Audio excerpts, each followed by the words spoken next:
হুম। তখন আমার আম্মু, এই যে পরশুদিনের কথাই, আমার আম্মু আমাকে বলতেছে যে ও মানুষকে নিয়ে খোঁজাখুঁজি করে কিসের জন্য, ও তো আমাদের বিল্ডিং এ আমারই তো ভাড়া না দিয়ে পালা চলে গেছে। তখন আমি বললাম সে কেন, সে এখন আমাদের বিল্ডিং এ থাকে না? তখন আম্মু বললো যে না, মানে আমি তো 2 বছর আগে চলে আসছি কানাডাতে। হুম। হুম। তো পরে আম্মু বলতেছে যে না, ও তখন থাকে না, ও তো পলায় চলে গেছে আমরা যখন গতবার হজে গেলাম তখন।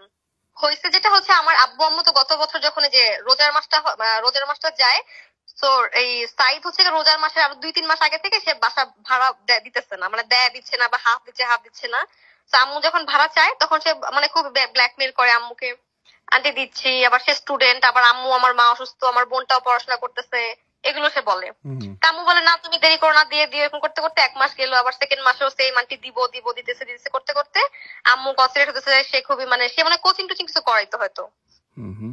বলতেছে যে আমি কোচিং এর টাকা পাই নাই এখনো, বা দিচ্ছে না, বা আসতেছে এখনো কোনো স্টুডেন্ট পাই নাই, আন্টি দিব এরকম করতে করতে এরকম তার 2-3 মাসের টাকা জমছে।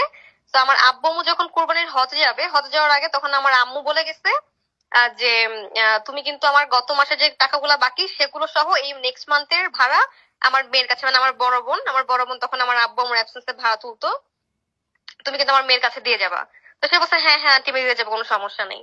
তো আব্বু আম্মু তো হতে চলে গেল, হতে চলে যাওয়ার পরে আমার বোন অ্যাজ ইউজুয়াল তাকে কল করলো যে ভাই আপনি টাকা দিয়ে যান, আম্মু আব্বু বলছে টাকা দিতে, সো আমাদের বাসায় টাকা লাগবে, আপনি টাকা দেন। আব্বু আম্মু খেলে নাই, আম্মু বলছে আপনার থেকে টাকা নেওয়ার জন্য। এখন সে নিচে আমাদের বাসায় আসছে, এসে পরে বলতেছে যে আপু আমার এখনই বাড়িতে যাওয়া লাগবে, আমার মা খুবই অসুস্থ, আমার এমার্জেন্সি যেতে হবে বাড়িতে, আমি এসে টাকা দিতেছি। তো আমার বোন বলছে না আপনি দিয়ে যান, বলছে না আমি এসে দিতেছি, আমি চলে যাচ্ছি না, আমি আসতেছি। এটা বলে যে সে গেছে, এরপর থেকে সে যে গ্রামে যাওয়ার পর আমার বোন কল করছে, আমার বোনের কোনো কল টল কিছুই ধরে নাই। পরে আমার আব্বু আম্মু যখন আসছে ফেরত আমার হজসজ করে, আমার আব্বু আম্মুর তো কোনো কল ধরেই না, পরে সে ব্লক করে দিছে নাম্বার টাম্বার। কত তো টাকা পরে পেতেন আব্বু আপনারা? আম্মু কত টাকা পেতাম তার থেকে, আম্মু বলছে প্রায় 1,30,000-এর মতন। 1,30,000। এইটা